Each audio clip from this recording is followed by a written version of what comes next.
Le message que je passerais, c'est si vous avez mal, questionnez-vous, c'est pas normal. Le corps, à la base, il veut tout le Il est temps en train de vous dire qu'il y a quelque chose qui est en déséquilibre. C'est ça. À ce moment-là, que vous consultez votre médecin puis il trouve pas, puis vous sentez que c'est pas logique, il y a quelque chose d'autre. Faites-vous confiance, questionnez. Une cicatrice, c'est comme un tronc d'arbre qu'on a coupé. Mais on oublie qu'il y a une racine qui pousse. Hein? Alors, quand tu travailles la cicatrice, c'est pas juste que c'est esthétique, là. C'est pas la surface. Non. C'est qu'il faut travailler la racine parce que la racine, quand c'est dans le ventre, ça va s'attacher aux organes. Il y a une césarienne. Mais si tu as une cicatrice ici, là, puis ça fait ça tire, ben regardez ce que ça fait. Ah! Ça fait exactement ça. Ah, c'est une belle image. À ce moment-là, ça fait ça, mais regardez ce que ça fait dans mon dos. Ça tire mon chandail aussi. Ben oui. Ben, l'ostéo voit le lien, la cicatrice, voit le lien que ça tire sur les psoas, alors ta hanche est plus fermée, va décoller les adhérences cicatricielles qui tirent sur les structures. Parce que quand on est en multidisciplinaire puis on travaille en équipe, on sait les forces de chaque profession a sa force. Chaque thérapeute a sa force. Chaque façon de faire est différente puis c'est complémentaire. Je m'appelle Marielle Larue et je suis en quête de mieux vivre les menstruations. J'invite différentes personnes pour en apprendre un petit peu plus sur le sujet. Bienvenue au balado pour mieux vivre les menstruations.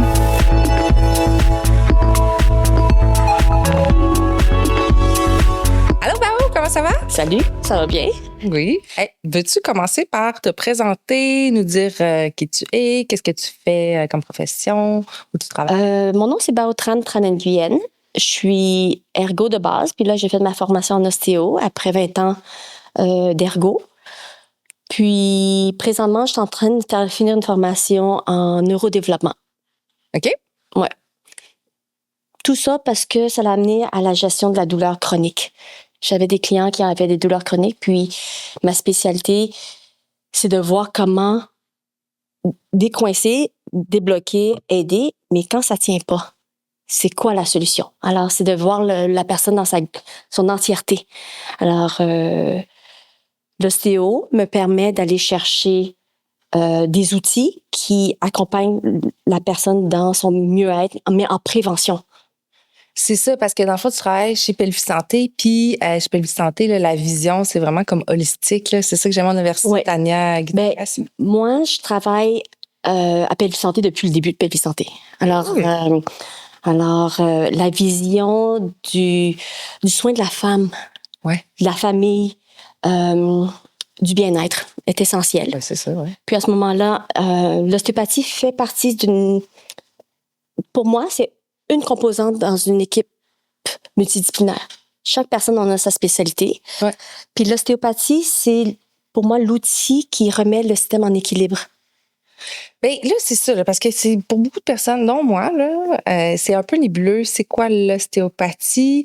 Puis là, aujourd'hui, dans le fond, ce que là, j'ai appris que l'ostéopathie pourrait peut-être nous aider à mieux vivre les menstruations, c'est-à-dire à être en meilleure santé, parce que les menstruations, c'est le 5e signe vital. Alors, oui, l'ostéopathie, ben pour moi, le corps humain, chaque individu, le système de notre système de santé personnel est basé sur un équilibre. Puis cet équilibre-là est essentiel pour que nos hormones fonctionnent bien, notre digestion fonctionne bien, notre système musculo-squelettique fonctionne bien, on a de l'énergie, on a de la vitalité, on a un bien-être. Ouais. Quand on tombe en déséquilibre, c'est là qu'il y a un dérèglement au niveau hormonal, c'est là qu'il y a un petit dérèglement au niveau de la digestion, c'est là que notre corps nous donne des signes de mal-être. C'est ça, notre corps nous parle. Là. C'est ça. Puis quand le corps nous parle puis commence à nous donner des signes de douleur, si on est capable d'aller trouver la source ou plus ou moins le point qui bloque l'efficacité ou l'auto-guérison du corps, bien c'est là que l'ostéopathie, moi je pense qu'elle agit à son optimum. Parce que est-ce que on vient te voir quand on a déjà mal, quand on a un problème ou quand on est en prévention? Bien, ça dépend. Parce que c'est ça dépend. Souvent, comment les clients qui viennent à Pelvis Santé ou en clinique privée, parce que je travaille en clinique privée, c'est que souvent, la première fois que je les rencontre, ils sont en crise, sont en douleur, sont en besoin. Ça veut dire qu'ils ont déjà un diagnostic médical. Du médecin, là? Du médecin. Okay. Souvent, ils ont essayé plusieurs approches médicales. Okay. Puis, autre que l'approche pharmacologique ou la chirurgie, la douleur ne part pas. Puis la qualité de vie est tellement affectée que ces personnes-là, par bouche à oreille, vont chercher d'autres solutions, une médecine alternative pour aller compléter ou aller chercher un soulagement à leur mal-être. Puis c'est-tu dans des cas où est-ce qu'on n'a pas encore identifié la cause? C'est plus rare. OK. Ça, c'est plus rare. OK. Ça, c'est des cas plus atypiques. Principalement, c'est parce qu'il y a un diagnostic. Après, ils viennent. Mais une fois qu'ils connaissent déjà l'ostéopathie, par bouche à oreille, là, ils vont référer, puis on dit ah, j'ai eu les mêmes symptômes, j'ai vu cette personne-là, je suis allée à Pelvi, j'ai vu cet ostéo, j'ai vu cette physio. Puis, ils ont trouvé la clé tu sais, ils ont trouvé ils m'ont aidé à être mieux. Puis après, l'équipe va travailler en collaboration avec le système médical. Puis là, c'est dans ces cas-là qu'on fait de la prévention. Mais en début, c'est plus symptomatique. Les cas de prévention ou les cas de début de douleur, à ce moment-là, c'est par bouche à oreille, par recommandation, par référence, parce que ces personnes-là, ils sont plus à l'écoute de leur corps, puis ils cherchent avant d'aller voir le médecin. Mais la clé aussi, dernièrement, qui est dans notre système, l'ostéopathie aide beaucoup parce qu'on devient première ligne aussi. OK. Beaucoup de personnes n'ont plus de médecin de famille. Ça, c'est un gros problème au Québec. Puis ils ont mal. Ils vont aller en physio, Puis après, souvent, quand on travaille en équipe, la physio va référer en ostéo. OK. Ou l'ostéo va référer en physio. Ouais. Mais comme au Québec, on n'a pas de médecin, souvent, là, puis c'est moins accessible, c'est là que les gens vont venir avant d'avoir un diagnostic. OK. L'ostéopathie, c'est de 0 à 97 ans. Ouais. Le plus jeune que j'ai eu avait 5 jours. OK. En fait, non, était avant. Conception, grossesse, début de naissance. Puis la personne la plus âgée que j'ai eue a 94 ans. OK. Alors, dans le schème du podcast, c'est comment mieux vivre nos menstruations, c'est ça? Oui. À ce moment-là, le range, c'est pré-ado, ado, adulte, puis jusqu'à tous les troubles post-chirurgie aussi. On fait tous les soins de bien-être qui accompagnent tout ce qui est en lien avec le plancher pelvien, tout ce qui est en lien avec les hormones, tout ce qui est en lien avec le bien-être. Si on y va, par exemple, parce que là, tu nous as parlé un peu d'infertilité, préconception. Oui. Tu nous as parlé de post-chirurgie, peut-être quelqu'un qui aurait eu une chirurgie dans l'endométriose. Oui, mais même les césariennes. C'est une chirurgie. C'est vrai, les césariennes. Oui. Est-ce que tu veux commencer par nous dire un exemple? Si on prend la chronologie. Oui, OK. Ça va être plus facile parce que je vais sauter moins du coq à l'âne. Tu as bien raison. Alors, à ce moment-là, à Pelvi, on travaille souvent en équipe avec les cliniques de fertilité. OK. Parce que les femmes en fertilité vont être recommandées en ACU. Moi, j'ai été recommandée en ACU, mais jamais en ostéo. L'ostéo, c'est plus rare, mais j'ai à peu près 22 bébés ou 25 bébés à mon compte en collaboration avec les cliniques de fertilité parce que si le corps est coincé, si le bassin est coincé, l'information du système nerveux va dire je suis en danger, je suis en danger, je suis en danger. À ce moment-là, l'utérus, même si on fait toutes les interventions médicales, le système nerveux, s'il est stressé, il peut pas dire je suis prêt pour accueillir une fertilité ou un fœtus. Alors, l'implantation devient difficile. Ouais. Alors, qu'est-ce qu'on travaille? En ostéo. Que l'endomètre est mince ou pas nécessairement? C'est vraiment. L'endomètre, souvent, quand il y a un cas d'endomètre qui est mince, en ostéo, qu'est-ce que je regarde personnellement? C'est est-ce que le sacrum, l'information du bassin, il bouge? Parce que le bassin, il y a le plexus sacré, ça veut dire les nerfs qui sortent du bassin vont vont venir en relation avec le plancher pelvien, mais aussi vont maintenir l'équilibre de l'utérus en relation avec son environnement. OK. Alors, quand l'endomètre est plus mince, c'est un débalancement hormonal souvent, mais même avec un ajout hormonal, pharmacologique, médical, c'est pas assez. Non, mais moi, c'était mon cas. Là, parce que ça peut venir des doses fortes. Là. C'est ça, parce que ça peut venir d'une congestion. Mm-hmm. Un environnement, tu sais, le diaphragme pistonne pas bien, l'effet du pistonnage lymphatique dans le bassin vient de la respiration diaphragmatique.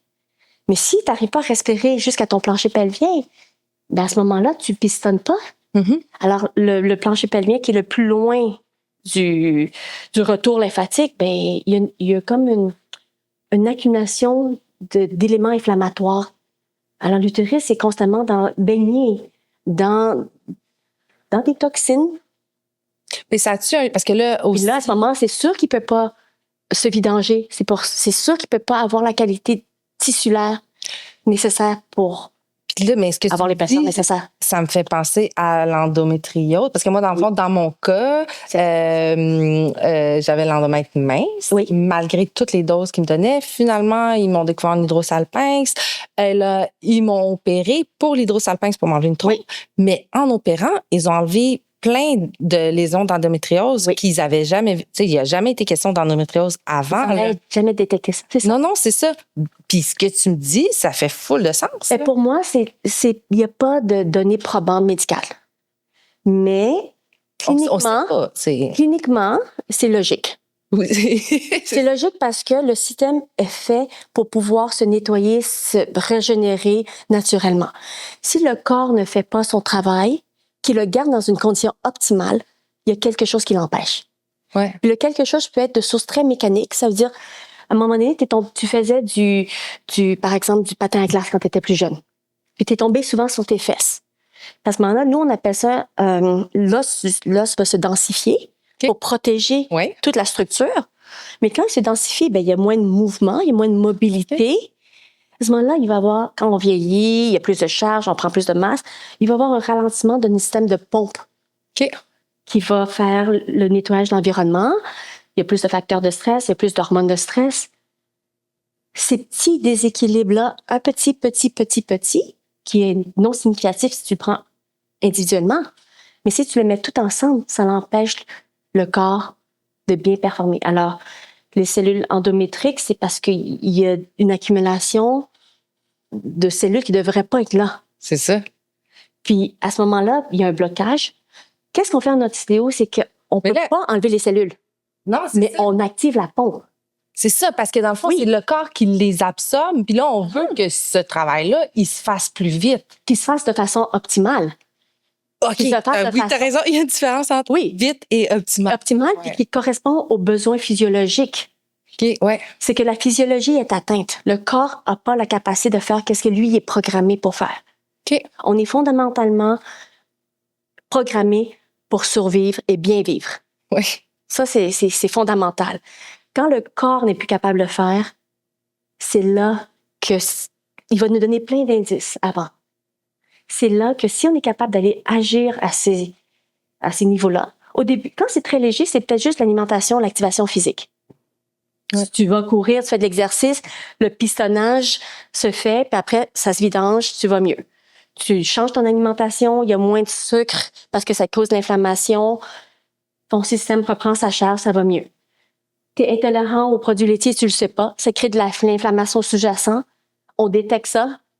Toi, tu coupes de ton alimentation, tu réactives ta pompe en faisant de l'activité physique, ça va mieux, ton système repart. C'est ça qu'on est capable de détecter parce que je pense que l'ostéopathie, c'est qu'on a la capacité de lire les systèmes. On apprend en formation le système musculo-squelettique, ça veut dire les os, les muscles, les fascias, en relation aussi avec le système des organes. Ouais. Mais tous les organes sont attachés sur la colonne. Il y a un système de suspension. Puis qu'est-ce qu'on ne sait pas, puis qu'est-ce qui n'est pas enseigné dans notre qui est très clair pour les ostéos, mais qui n'est pas common knowledge, c'est pas connu, c'est que les organes bougent. C'est vrai. Les organes vont se placer, ils vont s'adapter où c'est nécessaire. Alors, si c'est une cicatrice qui tire, qui bloque, bien, pour qu'il y ait une fonction optimale, bien, après une césarienne, souvent les reins, la cicatrice va tirer les reins vers le bas. OK, je veux dire de manière comme ils vont bouger de manière permanente? Bien, bouger de façon permanente. OK. Il y a une physiologie. Les organes ont des mouvements embryologiques, ils se placent à une certaine place de façon optimale. Mais il y a une marge de mouvement qui est normale et physiologique. Ouais. C'est pour ça que quand on bouge, ça fait pomper, ça fait circuler, ça masse nos organes, puis c'est ça qui donne la vitalité aux organes. C'est ça qui est bien-être. OK. Puis quand il y a une stagnation, puis c'est là qu'on a des bobos, qu'on a des malaises, c'est là qu'on développe des conditions de mal-être. Après, ça devient des dysfonctions. Ça veut dire que s'il y a quelque chose qui bug, puis si la dysfonction n'est pas réglée, ça devient une maladie, une pathologie. Ben c'est ça, là. C'est ça. comme l'image quand on a une petite roche dans le soulier. Oui. Au début, ben ça fait mal. Si on l'enlève tout de suite, ben c'est correct. Exactement. Mais après ça, si on le laisse, ça va nous blesser. Après ça peut faire de l'infection. Tu sais, comme ça Ça peut... fait puis éventuellement, une amputation, tu sais. oui, une gangrène puis une amputation. Ouais, c'est ça, tu sais. Mais c'est exactement ça. Ouais. Alors, l'ostéopathie, on peut agir à tous les niveaux Ouais. pour soit prévenir si la personne a accès ou trouve un ostéo. Puis Si on est là, c'est dans ça. cette phase-là. Si on est conscient que c'est disponible et que ça peut agir, ben, un ostéo peut aider à détecter qu'est-ce qui est nécessaire, qu'est-ce qui cause le débalancement, qui cause la douleur. Ça pourrait-tu, mettons un exemple, ça pourrait-tu être, mettons, moi, j'ai des problèmes, mettons, j'ai l'endométriose, donc je sais que j'ai ces prédispositions-là Oui. et qu'il y a de fortes chances que, mettons, une de mes deux filles ou mes deux filles l'aient. Oui. Donc là, en prévention, tu sais, si je vois quand c'est première règle, qu'il y a un peu mal, Oui. ou y aller vraiment en prévention, là. Ben, absolument. Je travaille tous les groupes d'âge, je travaille aussi tous les diagnostics parce que je suis comme... T'es vraiment polyvalent. Ben, je suis comme ostéo, je traite la personne. Ouais. Je traite la famille OK. au complet. Ben, je comprends parce que ça a des liens avec les Oui, gens. parce que si un a un mal-être, il y a des impacts émotionnels, il y a des impacts de stress, il y a des impacts... Pas juste les gènes, là. Non, pas juste les gènes. Le contact. Puis, le contact environnemental. Puis souvent, il y a une dynamique dans laquelle, si c'est des enfants, par exemple, tu parles d'un enfant pour ta fille ou tes enfants, mais si la source est alimentaire, il faut que les parents soient impliqués. Oui, ben oui. Tu sais, si la source, il y a une intolérance, mais c'est pas une allergie, mais il faut que les parents fassent des essais-erreurs de quel aliment doit substituer. Alors, moi, je ne suis pas diététicienne, je ne suis pas nutritionniste, mais je peux dire qu'est-ce que le corps a besoin. Si je fais un test, puis le corps réagit, puis que la valve iléocécale, c'est dans la laine droite, puis la personne a des crampes à chaque fois qu'elle ovule la droite, puis que la jambe elle coince, puis que l'enfant trébuche tout le temps, puis que la jambe droite, il y a des entorses, ben c'est sûr que je vais aller chercher là. Ouais. Puis avec la palpation, je vais sentir que l'ovaire est complètement collé. OK. C'est ça, toi, tu fonctionnes juste avec la palpation, là? L'ostéopathie, c'est une thérapie manuelle douce. Avec un toucher doux, on traverse les couches du corps, puis on questionne le corps, puis on regarde l'équilibre de tous les systèmes. Alors, tantôt, on parlait des systèmes viscérales, puis on a pris une tangente, mais dans ça aussi, il y a le système nerveux. Oui. En ostéopathie, on appelle ça le système crânio-sacré. C'est l'équilibre entre la pompe de vitalité. Le sacrum, c'est la pompe. Le cerveau, c'est la centrale. OK. Mais une centrale sans pompe, tu dévitalises. Puis tu n'arrives pas à aller chercher les fonctions de base. Alors, si par exemple, on revient au cas de la personne qui faisait du patin à glace ou quelqu'un qui est tombé sur ses fesses, puis il y a eu un gros impact en bas âge. Ouais. T'es tombé d'un arbre, t'es tombé sur les foufounes, t'as eu mal au coccyx, t'as eu mal aux fesses. Puis après, ça a passé. Puis tu t'en rends pas compte. Puis là, t'arrives à un âge que tu commences à avoir tes règles, puis là, t'as des troubles, t'as toujours mal au ventre. Puis ils finissent par retentir dans mon bureau. Puis je découvre qu'il y a un sacrum intraosseux, danse. Mais la pompe, elle pompe pas. OK. Mais la personne, c'est sûr qu'elle va avoir des problèmes urogénitals. Ouais. Parce que son bassin n'est pas capable de s'équilibrer. Mais quand ta pompe, toi, tu vas bien fonctionner parce qu'on est intelligent, on va s'adapter. Le corps va toujours trouver des solutions. Hein? Toujours. À un moment donné, il va trouver solution, mais cœur, poumon, cerveau, c'est le plus important. OK. Hein? C'est parce que sinon, tu vis pas. Ben non, c'est vrai. Mais une crampe de règle, là, tu vis très bien. Ouais. Tu vis pas très bien, mais. Pas très bien, mais Oui. un système de détox, là, Ouais. c'est pas la... Normalement, on doit dormir, notre système détox dans la nuit, mais si tu n'arrives pas à bien dormir, tu peux pas détoxifier. Oui. Mais si tu dors bien, mais ton sacrum ne pompe pas la nuit, tu détoxes pas plus. Alors, l'accumulation des systèmes qui se dérèglent un peu à la fois va faire 100% des troubles, des douleurs, toutes douleurs menstruelles, tous troubles urogénitaux ont une origine, selon moi, personnelle, d'accumulation, de suradaptation. Ouais. Il y a eu une perte d'un peu dans tous les systèmes. Puis quand on arrive à un point qu'on a un diagnostic d'endométriose, qu'on a des grosses crampes qui nous rendent invalides. Moi, je m'évanouissais là, quand j'avais mes règles. OK. Oui, je faisais des chocs vagales. OK. Je faisais des chocs vagales. J'étais à l'université, là. Je me souviens, je me levais, je tombais par terre. Puis ça, c'était comme ça depuis que tu étais adolescente, là? Ça a commencé entre 16 17 ans OK. jusqu'à 20 ans, puis après, on m'a mis sur la pilule. OK. Puis là, tu as fait des études, puis... Puis là, je me suis rendu compte que ces symptômes-là, c'est parce que, en fin de compte, à 40 ans, j'ai découvert que j'étais intolérante aux produits laitiers, puis mon système était toujours en inflammation. Puis j'étais intolérante au gluten. Puis avec tous les facteurs de stress, ben mon système basculait. J'avais pas les ressources Ouais. pour juste être debout Mais c'est ça. quand j'avais mes règles. Mais pas mes règles, en SPM. OK. Juste avant que ça se déclenche, Oui. j'avais pas assez de ressources dans mon système de corps pour être verticale. C'est pour ça que je m'évanouissais. Les chocs vagales, les syncopes que je faisais venaient du fait que ma pompe, moi j'ai un sacromètre osseux, là, tout ce que je vous dis, là, je les ai toutes eues. Alors, ma pompe crânio-sacrée n'était pas suffisante pour soutenir mon système nerveux. J'étais à l'université, une surcharge mentale sur un système. Oui. Puis à ce moment-là, tu es jeune, tu manges pas assez, tu dors pas assez, tu étudies, tu sors, tu veux vivre ta vie. Mais tu te rends pas compte que tous les surcharges que je me mettais faisait que mon système priorisait mes surcharges parce que c'est ça que je voulais faire, mais mon corps n'avait pas la capacité de soutenir ça. Alors quand j'allais bien, quand j'arrivais en SPM, mais c'est que l'utérus est bombé, mais il faut qu'il contracte, il faut qu'il se vidange. Oui. Alors cette surcharge, cette fonction vitale-là a besoin d'un peu plus d'énergie. Puis là, c'était trop. Puis j'avais probablement pas les hormones équilibrées pour soutenir ce processus-là, puis c'était trop, puis j'avais des chocs vagales. Puis à ce moment-là, j'imagine que tu étais allée consulter. Ben oui, je suis allée consulter, puis la solution, c'était de mettre sur la pilule Ben c'est ça. contraceptive. C'est C'est que ils ont réglé le symptôme. Oui, c'est ça. Alors, ils sont allés à la dernière chose qui a basculé, C'est ça. le manque d'hormones. Mais ça m'a permis de fonctionner. Mais c'est comme ça que mais c'est de comprendre que notre système de santé, présentement, c'est ça. C'est basé sur les symptômes. On n'est pas dans un système de santé préventif. Nous, on soit le meilleur médecin, entre guillemets, là, Oui. pour nous-mêmes, Oui. on s'informe. Puis c'est pour ça que tu es là aujourd'hui, pour nous dire tout ça. Là. Attendez, là, c'est pas juste... C'est absolument pas juste ça. Si vous avez des problèmes, si vous avez des douleurs, c'est pas pour vendre la profession d'ostéo, mais je vous dirais que si vous trouvez un bon ostéo dans votre coin, vous avez une bonne relation thérapeutique, ça va vous ouvrir tellement de portes de bien-être.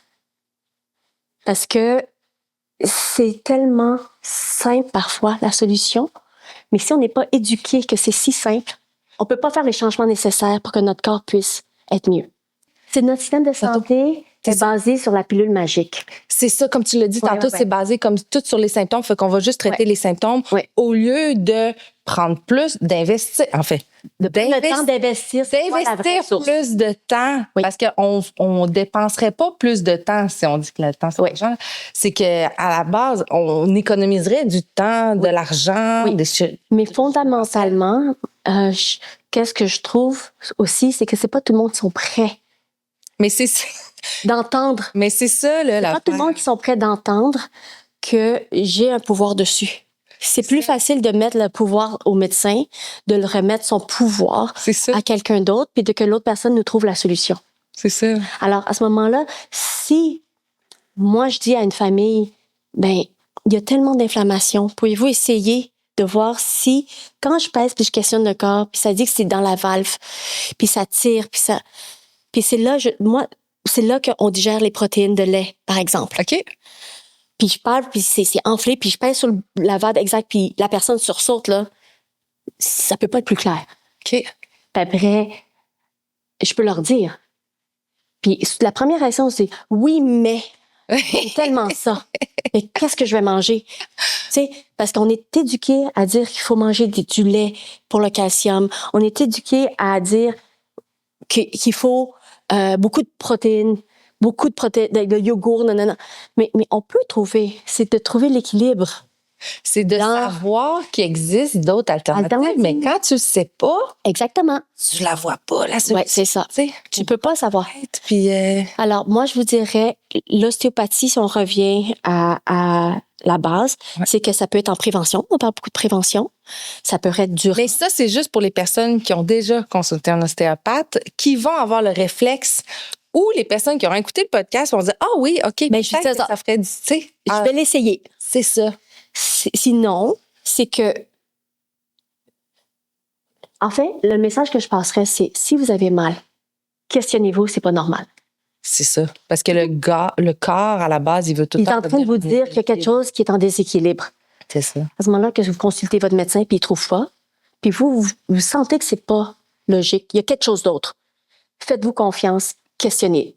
Ouais. Allez demander à vos amis, demandez à votre réseau, demandez à consulter des professionnels. Mais cherchez puis demandez d'être accompagné de façon qui vous convient. Si ça vous convient pas parce que c'est pas assez, puis vous prenez le médicament ou ça n'a pas de sens. Hein, notre intuition là, de femme qui dit c'est pas normal. Puis il y en a plein qui prennent les médicaments prescrits par les médecins, puis il y en a Ça une fonctionne pas comme plus. ça, puis aussi qui savent même pas quel effet ça va avoir. Il y en a une, elle m'a dit, t'es sûre que... en fait, c'est sa pharmacienne, elle dit, t'es sûre que tu vas prendre ça? Parce que si je te donne ça, tu vas être en périménopause. Elle fait, non, c'était pas ça que je voulais. Puis, C'est ça, c'est de questionner. Mais cette personne-là est chanceuse parce que cette pharmacienne est très éthique, Oui. il l'a informée. Mais c'est que chaque fois qu'on fait elle un aurait pu choix, juste lui donner ses médicaments, puis elle aurait fait... elle est chanceuse, cette personne-là. Oui. Alors, moi, je dirais, là, chaque fois qu'on fait un choix, c'est de questionner est-ce que c'est bon pour moi? Puis à ce moment-là, demandez. Si vous êtes prescrit un médicament, mais demandez, informez-vous. Vous êtes responsable de vous-même. Informez-vous, est-ce que ça me convient? C'est quoi les effets secondaires? Si je vais en ostéo, c'est quoi l'impact positif? C'est quoi l'impact négatif? Parce que les premières en ostéo, les premières fois que tu te fais traiter, des fois, tu es très fatigué là, au début. Là. Oui, c'est vrai, j'ai entendu. Parce que si ton système était en surcharge, était Tu primé, si ton système était primé pendant, tu t'es sur la cortisol puis l'adrénaline, puis tu carbures sur ça, puis c'est ça qui te permet de fonctionner. Mais nous, on remet en équilibre. L'ostéo va te remettre ton système en équilibre. Ça veut dire qu'il y a un peu de sympathique, un peu de parasympathique. Il faut que on diminue les hormones de stress dans le corps. Là. Quand on fait des traitements, le système commence à être relancé, ça commence à détoxifier. Mais si ton système a juste appris à carburer ses hormones de stress et tu as moins d'hormones de stress, toi, tu vas voir ça comme négatif, que tu es fatigué tout le temps. Mais c'est pas que tu es fatigué tout le temps. C'est que ton corps a besoin de se déposer pour se recharger. C'est ça, pour être en meilleure santé. Puis, parce que pour se recharger, c'est le repos et le sommeil. À ce moment-là, ça, c'est un des effets secondaires de l'ostéo. Mais combien de... Parce que là, j'imagine que ça va varier de chaque personne, là, mais combien de temps... Mettons qu'on dit, OK, bon, mais là, je le sais d'avance que je risque d'être fatiguée, j'ai mon rendez-vous en ostéo, ou plutôt quand est-ce que je devrais mieux prendre mon rendez-vous comme... Je dirais, si la personne a jamais fait d'ostéo, Ouais. je dirais de se donner 3 jours. OK. Fait que, mettons, un jeudi, c'est une bonne idée de... Ouais. Ou de prendre ton soin quand tu as un rendez-vous, mais pas de surcharger ton horaire. Ouais, OK. Les 3 jours qui suivent. C'est ça. Tu vas pas t'assurer, tu vas pas aller faire un gros voyage le lendemain. Que tu vas faire un road trip que toi tu conduis. Genre. C'est ça. Faut que tu saches d'avance que ça va avoir... Notre corps, il va travailler pour Se remettre en équilibre. qu'on puisse mieux performer après. Exactement. Mais si toi, mieux sentir, en fait. Puis si toi, tu sais pas comment ton corps réagit, ben, se donner 3 jours à 5 jours, c'est normal. Moi, j'ai des clients, l'ostéo, c'est doux, là. C'est très doux. Puis je suis tout petite, hein. Mes clients, là, souvent les hommes, ils vont me rapporter à leur suivi. Et j'ai eu l'impression là, qu'un rouleau compresseur m'a passé dessus. Pendant 3 jours, pendant 5 jours. Puis moi, je suis là, je m'excuse. Après, il me dit, c'est bien correct parce qu'un jour, je me suis levée là, puis je me sentais mieux. Bon. Mais c'est exactement ça. Plus que tu as de soins, moins que ton système détox. Une fois que ça démarre, l'écart est moins grand, tu réagis plus, tu as juste les bien-être. C'est ça. Quand tu réagis beaucoup, c'est parce qu'il y a beaucoup de charges, il y a beaucoup de choses qui étaient en déséquilibre, puis nous, on a remis les choses en ordre. Mais ton corps, il dit, c'est quoi ça? Ouais. Puis là, le système nerveux va capoter un peu, il va dire, je comprends pas. Puis après, en fait, c'est vraiment comme un adolescent. Tu sais, l'adolescent, là, tu lui dis qu'est-ce qui est bon pour lui. Puis il dit non, il résiste. Puis après, maintenant, 2-3 jours, puis après, il dit OK, ouais, c'est vrai. Ouais, Puis après, il... Bon, 2-3 jours. Ça, c'est quand le parent est très convaincant. C'est ça. Mais c'est ça que ça fait. Oui. Tu sais, quand tu donnes une idée ou tu lui fais faire des choses, là, puis non, il résiste. Puis après, OK, ouais, c'est vrai. Après, il essaye, puis après, ça va mieux. Il est habitué à ses. Il veut pas changer. Son parcours, c'est ça? Ah oui. Fait que. Parce que on est programmé, notre système est programmé d'une façon, puis nos cellules interagissent avec nos hormones, C'est ça. puis les hormones de stress. C'est un équilibre. Alors, si l'équilibre ne fonctionne plus, en fait, l'équilibre, c'est fait par adaptation. Mais à un moment donné, ça fonctionne plus. C'est là que les mots, C'est ça. les mots commencent à s'exprimer. Puis là, c'est là que les systèmes commencent à se débalancer. Mais c'est là que tu consultes. Mais l'ostéopathe va ramener le plus proche possible de la physiologie, de ta physiologie. OK. Pour que toi, tu puisses repartir ton système. Ben, ton corps, là, il est habitué de mettre certaines hormones à certains moments. C'est sûr qu'il va rouspéter. C'est normal. Ben oui. Parce que ton mental ne sait pas que ton corps a été corrigé. Puis ton corps qui a été corrigé, l'information n'est pas montée encore dans ton système nerveux et ton mental. Ouais. La connexion entre ton corps et ton cerveau n'est pas resynchronisée. Alors, c'est normal qu'il y ait un décalage, en fait. C'est juste un décalage. Puis, t'as-tu un exemple concret, là? Ben, un exemple, qu'est-ce qui est le plus commun? Ouais. Le plus commun, là, c'est les gens qui ont mal au dos. Oui. Ben, c'est mon cas aussi. Oui, un mal de dos. Ils vont consulter en physio. Le design fornique, c'est un peu. Il est basé sur... Oui, là-dessus. Oui. Tu as mal au dos, tu vas au médecin, ils font des scans, ils font des radios, il n'y a rien dans ton dos. Mais non. Non, c'est ça. Puis après, tu as quand même mal au dos. Oui. Puis quand tu as tes règles, tu as plus mal au dos. Oui. Tu fais plus de choses, tu marches un peu plus, tu as plus mal au dos. Mais ça, c'est un exemple très typique que tu peux voir. Puis en plus, tu as un peu de problèmes urogénitaux, tes menstruations sont plus difficiles. Ben, la majorité des personnes, ils vont aller voir un massothérapeute. Oui. Tu sais? Ils vont voir masso, ça soulage 2 jours. Mais c'est ça. Ça soulage 2 jours parce que c'est musculaire. C'est ça. Mais c'est bravo que vous allez consulter un masso. Mais c'est pas, le corps vous dit que c'est pas suffisant. Ils vont aller en physio. Si vous êtes dans une bonne équipe physio, la physio va vous référer en ostéo parce qu'il dit que c'est plus complexe que juste les problèmes de plancher pelvien. Souvent, le physio va traiter les problèmes de plancher pelvien, puis la personne dit « Ah, j'ai très mal au dos. » Tu sais, à Pelvic Santé, ben souvent, la physio va nous référer en ostéo. Parce que quand on est en multidisciplinaire puis on travaille en équipe, on sait les forces de chaque profession a sa force. Chaque thérapeute a sa force. Chaque façon de faire est différente, puis c'est complémentaire. C'est ça. Puis au lieu que moi, je travaille sur le bassin, le plancher pelvien, parce que je peux travailler, là, les ovaires, ça, pendant 3-5 visites pour soulager le client. Si je l'envoie en physio, puis la physio le fait en 1-2 sessions, pourquoi je m'ostinerais à taponner sur une structure qu'en physio, ils peuvent relâcher en 1 ou 2 sessions? C'est ça, là. Alors, si on vient au mal au dos, ben, il nous réfère en ostéo, ou tu te questionnes, j'ai mal au dos, peut-être que je devrais aller en ostéo. Parce qu'ils ont déjà fait de la chiro. Souvent, ils ont mal au dos, tu vas au chiro. Ouais. Chiro te craque, ça va bien pendant 1, 2, 3 semaines, mais ça revient, puis ça fait 5 ans que tu traînes ça. Hein? C'est ça les cas typiques. Ils viennent en ostéo, ben, nous, on découvre qu'il y a une césarienne. Puis, la césarienne sur l'utérus, les reins sont bas. Parce que ça. L'adhérence de la cicatrice. Oui, l'adhérence à la cicatrice. Les reins se reposent sur les psoas. OK. Physiologiquement. Sur les psoas, les muscles de hanche. OK. Alors, les muscles de hanche partent de là, du diaphragme jusqu'à la laine. OK. Puis normalement, les reins sont par-dessus. OK. Mais si tu as une cicatrice ici, là, puis ça fait ça tire, ben regardez ce que ça fait. Ah! Ça fait exactement ça. Ah, c'est une belle image. À ce moment-là, ça fait ça, mais regardez ce que ça fait dans mon dos. Ça tire mon chandail aussi. Ben oui. Ben, l'ostéo voit le lien, la cicatrice, voit le lien que ça tire sur les psoas. Alors, ta hanche est plus fermée.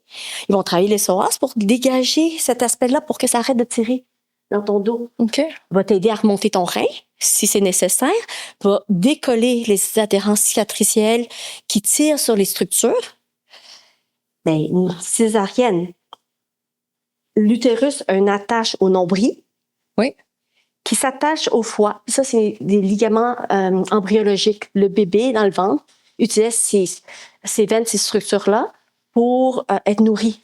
OK. Il y a un ligament qu'on appelle l'oracle, un ligament qu'on appelle le falciforme. Ça nourrissait le bébé. OK. Mais quand tu nais, tu coupes le cordon, ça devient un vestige, ça devient un ligament. OK. Tu sais, l'artère, la veine qui était... Mais ça devient... Mais si, là, je fais ça, puis il y a une attache, mais ça fait ça... OK. Mais ton foie, là, il est plus capable d'être pompé comme il faut. Puis à ce moment-là, comme on parlait au début, ben, il y a plus de congestion dans ton petit bassin. Parce que le foie, C'est quoi le petit bassin? Le petit bassin, c'est tout ce qui est original en bas. Le bassin, c'est large comme ça. Tu sais, le bassin, c'est ça. OK. La partie en haut, c'est le... OK. Nous, on connaît le bassin, mais la OK. portion inférieure. OK. Le petit bassin, c'est comme l'intérieur La du bassin. portion, c'est la partie inférieure. Oh, OK. OK. Tu sais, le bassin, c'est Oui, oui, oui. on voit le bassin au complet. Ouais. Le petit bassin, c'est la portion OK. la Mais petite. c'est les os, dans le fond, qu'on appelle le petit bassin. Oui, ben, c'est... Ou c'est la région du petit bassin. OK. La La zone. OK, zone. C'est la zone que la vessie, l'utérus OK. Ouais. est dedans. Le bassin, c'est toute la grosse structure. Tout ça, c'est le bassin. Mais le petit bassin, c'est la portion qui est la petite partie, là, dans laquelle Ouais. l'utérus, la vessie est dedans. Puis la portion rectale, la nuque. C'est la... Oh, oui. Alors, c'est un langage. Le petit bassin, c'est la petite portion du bassin. Mais attends, ça, là, la médecine traditionnelle, ils doivent bien l'apprendre. Oui, mais parce que c'est normal. Oui, non, je comprends, mais l'autre fois, on a reçu Marie-Ève Gaudreau d'Endométriose Québec qui nous racontait un peu son histoire. Puis Ouais. que là, elle est allée voir 3 spécialistes différents. Ouais. Que les 3 disaient que non, ton côlon est correct, Mhm. ton utérus aussi, Ouais. ta vessie aussi. Mais finalement, elle avait mal. Puis là, c'est quelqu'un qui a comme dit, hey, peut-être qu'il faudrait que tu ailles regarder si tu as de l'endométriose. Parce que. Mais personne n'a fait de lien. Mais tu sais, il me semble que quand que tu sais que tout est connecté, il me semble que depuis que tu. Non, ça, c'est la faiblesse de notre système de santé. Oui, mais il me semble que là, je trouve que la solution, elle semble un peu trop facile. Là. Il doit sûrement avoir des Non, affaires que je comprends pas. c'est parce qu'on est tellement en hyperspécialité Mais c'est ça. qu'il y a un effet entonnoir. Mais c'est Mais aussi- c'est qu'on dit qu'on regarde trop les Oui. affaires de prod, on manque tout. Oui. Alors, mais c'est vraiment ça. Ça devient notre faiblesse. Autant c'est la force que si tu as un problème, c'est identifié très spécifiquement puis ça peut guérir.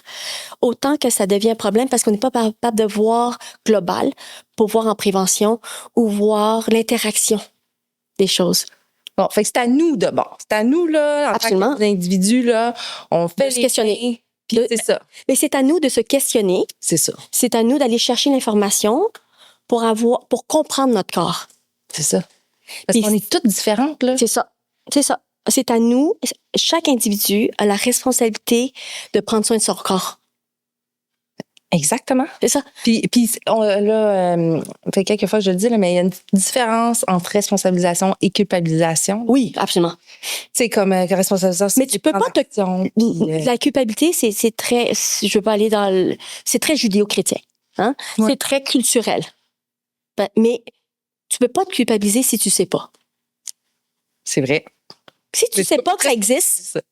si tu sais pas qu'il y a une solution, sais pas que ça existe, tu peux pas te culpabiliser. T'as pas le droit de te culpabiliser, selon moi. C'est ça que je dis à mes clients. Tu sais, tu peux pas prendre une action sur quelque chose que tu savais pas que tu pouvais faire une action dessus. Si tu sais que ça existe et tu choisis de pas prendre l'action nécessaire, culpabilise autant que tu veux.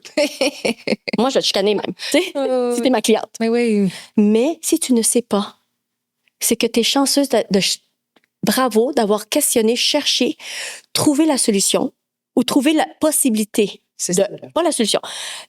Piste de solution. Une piste de solution. Cause potentielle. Oui, puis te mettre sur un questionnement qui est autre. Ouais. Puis à partir de là, de prendre les actions positives qui sont nécessaires pour ton mieux-être. Ouais. Tu peux pas agir sur qu'est-ce que tu ne sais pas. Même comme ostéo, je peux pas te traiter si je trouve pas. Mais c'est vrai. Puis Alors, est-ce que ça arrive? des Ben fois oui, que tu- oui, absolument. Qu'est-ce que tu fais dans ce temps-là? Mais souvent, c'est que, par exemple, si le corps est pas prêt parce qu'il y a trop d'inflammation, OK. je trouve pas la source. Alors, des fois, comprends qu'il y a trop d'inflammation puis que là, tu peux pas évaluer. Oui. Moi, je traite qu'est-ce que j'ai besoin de traiter, par exemple, pour soulager. Puis, 1 session, 2 sessions, 3 sessions après, je trouve, par exemple, un rein coincé. OK. Moi, dans ma tête, comment ça, je l'ai pas vu avant? Donc, tu savais pas que tu n'avais pas vu parce que c'était trop inflammé? Non. OK, c'est ça. Parce Ça que t'empêche de voir des affaires. Parce que je pouvais pas le trouver. Oui. Parce que l'information n'était pas disponible, C'est ça. parce que la personne, parce que le corps, parce que c'était pas rendu là. OK. Alors, c'est la même chose avec notre cheminement personnel. Ben oui. Si t'es pas rendu là, puis t'es pas prêt à faire les étapes nécessaires, l'information va pas venir à toi. Ouais. Si tu questionnes pas, tu peux pas avoir la réponse. Mais non, c'est vrai, là. Alors, c'est aussi fondamental que ça. C'est que si toi, tu te questionnes pas sur qu'est-ce qui est ton besoin, puis si tu te questionnes puis tu trouves pas, continue de questionner. C'est simple comme ça. Oui. C'est simple comme ça. Tu continues, tu t'informes, tu cherches tes ressources, puis tu t'entoures de personnes éventuellement qui vont convenir à tes besoins, à tes soins, puis tu bâtis ton équipe. C'est ça que je dis à mes clients. Pour nous-mêmes, là. Tu bâtis ton équipe de professionnels qui va se soutenir dans tes besoins. Tu as besoin de des médecins, une équipe pharmacologique. Ça se peut que tu as besoin d'un ACU. Ça se peut que t'en as pas. Mais tu bâtis l'équipe qui te soutient dans qu'est-ce que tu as besoin parce qu'on ne peut pas tout savoir. Puis comme on change, on évolue tout le temps, ça se peut que ton équipe change aussi. Ben oui. Tu sais, moi, je ne conviens pas à tout le monde. Puis il y a des personnes que je fais partie de leur vie pendant une période. Éventuellement, ils vont mieux. Je fais pas partie de leur vie pour toujours. Alors, comme thérapeute, comme ostéopathe, je conviens pas à tout le monde et je conviens pas à tout le monde dans toute leur vie, là. C'est des cheminements de vie. Puis, qu'est-ce que tu as besoin? Comment qu'on fait pour choisir notre ostéo? Parce que la plupart des ostéos ont aussi une autre formation là, professionnelle. Oui. Euh, Une des bonnes façons, Ouais. Souvent, les clients vont être rêvés par bouche à oreille à moi. Moi, qu'est-ce que je recommande, c'est d'aller sur Ostéopathie Québec. L'ostéo n'est pas un ordre encore. On se bat depuis 15 ans, 20 ans pour être un ordre. Mais on n'est pas un ordre encore. Alors, c'est difficile de savoir quel ostéo a eu une bonne formation. OK. Parce qu'il y a 14 écoles, puis il y a des formations qui sont plus approfondies. Il y a de l'ostéo pour tout le monde. Puis il y a des formations pour des approches. Alors moi, je vous dirais d'aller sur Ostéopathie Québec. OK. Puis c'est le site que tous les ostéos qui ont certains critères de formation, de certain nombre d'heures, une rigueur, ouais. une certaine rigueur professionnelle. Pour la demande d'ostéopathie, il faut que tu aies ces critères-là. À ce moment-là, ta formation doit... C'est une façon de s'assurer. C'est une façon de s'assurer que l'ostéopathe a une accréditation. Parce que c'est pas à l'université, c'est vraiment des écoles privées. Oui, c'est pour l'instant. C'est ça. Alors, pour t'assurer qu'il y a une accréditation standardisée, plus ou moins, parce qu'on n'est pas standardisé, premièrement, il y a du bouche-à-oreille parce que là, tes amis, tes personnes qui te réfèrent vont avoir un même profil. Ouais. Alors, tu vas faire un profilage du type d'ostéo que tu vas avoir parce que cette personne-là a déjà trahi ton besoin. Ouais. Puis de vérifier qu'ils sont bien enregistrés dans Ostéopathie Québec. OK. Pour qu'il y ait assez de formation. Être sûr que la formation est standardisée. Ouais. C'est notre... Comme on n'a pas d'ordre, c'est notre responsabilité de s'assurer que le professionnel qu'on voit a un niveau professionnel acceptable. Puis, est-ce qu'il faut regarder aussi les autres formations? Parce que comme toi, tu as une autre formation en oui puis non. économie. Parce qu'une fois que tu es ostéo, puis tu as fini tes heures de formation, puis tu as fini ta certification, ton diplôme, ouais. puis tu arrives à rentrer dans l'Ostéopathie Québec, c'est sûr que tu as un standard. OK. Je pensais que... Un standard de traitement. Dans le fond, l'utilité de l'autre formation, là... C'est le bonus. Mais c'est le goût que ça donne à l'ostéo. OK. Mais c'est ça, parce que j'avais encore entendu que chaque ostéo était un petit peu influencé selon sa formation. Ça donne le goût. C'est ça qui fait que est-ce que ça clique ou pas. C'est ça qui fait que est-ce que... Moi, je suis ergo avant. Alors, la composante relationnelle, parce qu'on fait beaucoup de psychologie aussi en ergo. On fait beaucoup de soutien. Okay. On fait beaucoup d'adaptation. On fait beaucoup d'exercices. On fait beaucoup d'évaluation clinique, tu sais,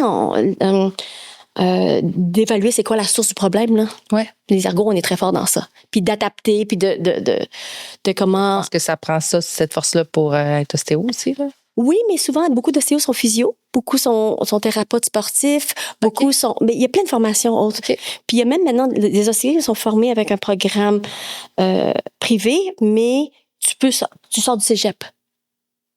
Tu sais, un programme de 5 ans. Ouais. Comme un genre de programme, l'équivalent d'une université privée. Tu sais, c'est une formation. Alors, il y a tout goût, tout type. Moi, mon ostéo, je me considère spécialisée en tout ce qui est chronique, tout ce qui est neurodéveloppement. Alors, je fais beaucoup de pédiatrie, je fais beaucoup d'enfants, mais tous les troubles d'apprentissage. Alors, c'est complètement différent des problèmes chroniques de douleur. Ah oui. Mais les cas de douleur, c'est ça mon dada. Ben, c'est là que tu aides le plus. Là. C'est ça. Mais parce que c'est de comprendre le système nerveux. Comment aller chercher l'information pour que le système nerveux donne la commande à tout le système pour que le système puisse bien fonctionner. Ouais. Est-ce qu'un bassin bloqué, je vais le débloquer? Est-ce que le système nerveux comprend l'information puis qu'il repart la machine? Ouais. S'il y a un foie qui bascule puis que tu respires pas bien, ben, pour repartir le diaphragme, ben, c'est l'information qui vient des côtes, des vertèbres qui contrôlent les côtes. Le diaphragme est géré par les vertèbres thoraciques inférieures. Okay. Ça veut dire que si cette boucle-là est coincée, ben, tu ne peux pas respirer. Ainsi. Et même si tu respires comme il faut, tu respires de façon on appelle ça accessoire, tu respires très haut. Ouais. Mais si tu ne respires pas d'ici, ben, tu ne peux pas vidanger les toxines dans ton ventre. Ouais. Alors, c'est ça que c'est important de bien respirer. Exactement. Pas parler bien. Oui. On dit, quand tu fais des méditations, fais de la respiration, fais du yoga, mais c'est ça. Si tu viens équilibrer ton diaphragme, et la pont, ça régule tout le système digestif, mais le système digestif, c'est le nerf vague. Le nerf vague, c'est lui qui remonte et c'est lui qui fait l'information, la communication. Ouais. Mais si lui, il est parasité par son information, mais il ne peut pas gérer l'utérus. Il ne peut pas gérer l'endomètre. Non, c'est ça. Parce que l'endomètre, l'utérus, dans notre programmation humaine, c'est pour la procréation de la race. Puis ça, c'est une fonction paléontologique. C'est pas une fonction de est-ce que je veux un enfant ou pas. Mais nous, dans notre société moderne, puis nous comme individus, ben, on veut avoir une belle qualité de vie, on veut travailler, on veut des familles, tu sais. Alors, des fois, qu'est-ce qui est programmé pour la survie de l'espèce versus qu'est-ce que nous, on veut comme vie, ça ne matche pas trop. Alors, c'est ça. Mais c'est ça, il faut s'adapter. Puis... C'est pour ça qu'il faut être en équilibre. Ouais. Si on est en équilibre dans notre vie, notre système fonctionne bien.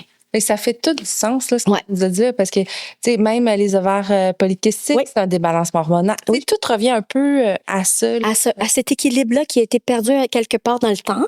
Ouais. Puis, le corps a compensé. Il a trouvé la meilleure façon de compenser. Puis ça a fonctionné pendant un petit bout. Puis après, il y a eu une surcharge. Là, il n'arrive plus à compenser. Il n'arrive plus à compenser. Puis là, on est prêt, on veut tomber enceinte. Ouais. Mais on n'arrive pas. Non, c'est ça. On n'arrive pas parce qu'on découvre qu'on a des ovaires polykystiques. On découvre qu'on a des problèmes endométriques. Ouais, mais là, finalement, il y a peut-être plein de problèmes que j'avais, puis que... Non, mais c'est ça. Oui. L'autre fois, là, avec Julie Morin, on en parlait tantôt, là, qui est acupunctrice, qui est venue, tu sais, je dis, ben, en fond, c'était-tu de ma faute? Non. Puis oui, elle m'a regardé, mais tu sais, un peu, ben, tu sais, sans dire oui, là, mais j'ai comme un peu compris que, ben oui, là, c'est un peu... Pas de ma faute pour me culpabiliser, mais tu sais, pour me dire, ben il y aurait peut-être des affaires, tu sais, peut-être que mon alimentation n'était pas adéquate, puis j'étais pas vraiment courant. C'est ta responsabilité, oui, mais c'est jamais de ta faute. C'est ça. Mais tu sais, j'aurais aimé ça, mettons, avoir toutes ces informations-là avant, puis pouvoir... Mais c'est pour ça que tu organises tes podcasts. Ben c'est ça. Pour informer les femmes. Ben exactement. C'est ça. Là, tu mets à l'avant, qu'est-ce qui est disponible. Puis les personnes qui ont écouté ton podcast vont aller chercher une possibilité autre. Ben voilà. Ils se questionnent. Je souhaite. Puis si la personne, ça va super bien, mais tant mieux. Mais si après ça, elle parle à une amie qui dit, hey, là, excuse-moi, je peux pas aller souper, j'ai vraiment... elle pourra, tu sais, Elle pourra... c'est Moi, pas pour toi, ça peut être pour c'est ton ça. entourage. Mais moi, je dis, c'est que tu plantes une semence, C'est ça. une idée, une Ouais. possibilité. Ben oui. Si tu n'as pas une semence, tu peux pas avoir une plante. Tu peux pas avoir une fleur. Ouais. Alors, là, on plante des semences. C'est ça. Puis quand la personne est prête, le subconscient l'a déjà entendu. Ouais. Tout d'un coup, ça ressort à la surface. C'est Puis là, il y a des synchronicités dans la vie. Ah oui, elle m'en a parlé, j'étais pas prête. Ouais, t'es la troisième personne qui m'en parle. Quand c'est la troisième personne qui vous en parle, là, allez-y, la vie vous parle. Tu sais? Oui, une première personne t'en parle, tu dis, oh ouais, ça mûrit, ça plante. Deuxième, c'est arrosé. Troisième personne t'en parle, là, ça commence à pousser. Là, si tu prends pas l'action, c'est de ta faute. Ouais, c'est ça. Mais C'est ça que je veux dire. Oui. Mais oui, c'est ça. Mais la vie notre corps va nous parler. Ouais. On n'a pas appris à lire. On peut pas se culpabiliser sur quelque chose qu'on n'a pas appris. À ce moment-là, c'est te donner l'option d'apprendre, de se questionner, d'aller chercher les ressources. L'ostéo a plein de fonctions. On peut travailler pré, comme on a parlé beaucoup, un suivi de grossesse. Moi, je fais des suivis de grossesse pour préparer, par exemple, un AVAC. Quelqu'un avait une césarienne, puis là, veut essayer une grossesse naturelle. Puis là, on questionne pourquoi le corps n'a pas été capable la première fois. Mais on peut tester pour voir si le bassin est capable de s'ouvrir assez. Dans un cas, j'avais une cliente qui voulait absolument un accouchement AVAC après. OK. Je l'ai traité, j'ai informé, j'ai testé son bassin s'ouvre pas assez. Alors, je peux pas lui dire, essaye pas. Mais je lui ai donné toutes les informations nécessaires pour dire, ton bassin s'ouvre pas comme il devrait, parce que normalement, il y a un écartement. En pré-accouchement, il y a un écartement du bassin. Ouais. C'est naturel. Puis elle, son bassin n'était pas capable de le faire. OK. À ce moment-là, j'ai préparé. Puis je dis, essaye-le, mais mets-toi une limite de temps. Parce que si au bout d'une heure que tu pousses, puis ou 30 minutes, ou whatever temps que toi et ton médecin, vous êtes confortable, ça sert à rien d'aller dans l'acharnement. Parce que physiologiquement, c'est limité. Ouais. Ça va être difficile. Elle a fait son processus mental, elle a fait son processus émotionnel, Ouais. elle a vécu les contractions, elle a vécu l'accouchement, puis quand le temps est venu, elle a fait décision d'avoir une césarienne. OK. C'est le bébé que j'ai eu à 5 jours. OK. Oui. Oh. Puis bébé et maman étaient très contents, et bébé allait bien, maman allait bien. OK. Mais c'est ça que je veux dire. L'ostéo, on apporte plus que juste la gestion de douleur. Oh, oui. On peut éduquer la personne dans son besoin, mais la personne doit venir avec ces ouvertures d'esprit-là parce que le corps parle. Nous, on est comme... Mais là, grâce à la palpation, là. L'ouverture d'esprit, là, parce que c'est pas de la spiritualité. Non. Là, tu sais, ça reste... Non, tout c'est ça, de l'anatomie assez pure. C'est ça, là, que... Non, l'ouverture d'esprit, là, C'est ça. c'est... Moi, je pense que... Parce qu'il y a beaucoup, je pense, qui pensent que ça relate plus de l'effet placebo, l'ostéopathie. Fait que là, quand tu as dit ça, je veux juste dire que non, tout ce que tu viens de dire, c'est... Toute intervention thérapeutique a 40% de placebo. C'est pas... Puis le placebo est primaire dans la guérison. Alors moi, je peux faire le meilleur traitement au monde. Le meilleur traitement au monde, puis moi, je suis très satisfaite du soin. Si toi, tu sors et tu es convaincu que j'ai rien fait, OK, tu rentres dans l'effet de nocebo. Je comprends. Non. Tu rentres dans l'effet de nocebo. Ouais. Parce que le cerveau va bloquer toute la guérison. C'est le système nerveux. Ce terme nocebo. Nocebo, Mais c'est ça. Oui. Parce que le système nerveux est la clé. Ouais. C'est ça que je veux dire. Ouais. Alors, si moi, l'ostéo, on fait juste mettre en place le système, là. Ça, c'est vrai. Je veux pas de miracle, là. On fait pas de miracle. On fait juste remettre les choses le plus proche possible de la physiologie pour que le corps puisse repartir dans qu'est-ce qui est optimal pour lui, selon la situation et le contexte nécessaire. Ouais. Tu sais? Alors, c'est ponctuel au moment du besoin. Puis, tu sais, il y a aussi les circonstances. Tu sais, si tu es en train d'aider ta mère malade qui a un cancer, tu es complètement exténué ou tout ça. Tu sais, le contexte fait en sorte que tu es plus fatigué. Tu as bien beau nous aider, tu sais, mais au moins, on le sait. Oui. Et après ça, ben, on en est plus conscient. Le plus possible, on peut se... Mais dans ce cas-là, par exemple, je vais traiter, la personne, elle va venir, elle va venir pour les problèmes de douleur, par exemple. Puis moi, elle me parle de cette situation-là, qu'elle est tellement stressée, ben peut-être qu'on va rediriger le soin pour soutenir le système nerveux, OK. pour l'aider à mieux vivre le stress. OK. Tu sais, décoincer les glandes. Oui, c'est ça. Mais en fin de compte, à ce moment-là, c'est même pas prévention, là. c'est le besoin de la personne. Ouais, raison. Les hormones de stress sont dans le tapis. Le diaphragme est barré. Les glandes surrénaliennes sont jammées. Mais c'est sûr que tu dors plus puis tu n'es pas capable de te recharger. Ouais. Ben, à ce moment-là, l'approche, peut-être, c'est juste de rééquilibrer la respiration OK. pour que ton système puisse avoir assez de ressources t'oxygéner comme il faut pour que tu puisses avoir une clarté mentale pour aider ta mère Ouais. dans le choix que tu as fait, toi, d'être aidant dans cette situation-là. Alors, ça fait ça aussi, l'ostéo. C'est qu'on soutient le système, on soutient le besoin, mais à partir du corps physique. Et là, il faudrait que vous soyez inclus dans la RAMQ. Là. Parce que là, Il faut qu'on c'est pour ça qu'on se bat pour être un ordre. Ouais, c'est ça, parce qu'en On se bat pour être un ordre. On se bat pour une reconnaissance. Souvent, on est en première ligne, puis on est invisible. Parce que quand t'as pas d'ordre, tu peux pas émettre reçu pour les assurances? Non, on émet des reçus OK. parce qu'il y a des assurances qui approuvent. Québec OK. est une organisation qui est reconnue par les assurances. Mais Et Rythma, c'est une autre association qui est reconnue par les assurances. Alors, ces deux associations-là, selon qu'est-ce que je me souviens. OK, ça dépend des compagnies d'assurance Ouais. aussi. Et tout. Mais c'est ça. Ces deux associations-là, selon que je me souviens, est reconnue par la majorité des assurances. OK. Alors, oui, on est reconnu dans le système d'assurance. OK. Bon, mais Mais dans le système médical, souvent, les médecins vont dire non, pas d'ostéo encore. Là.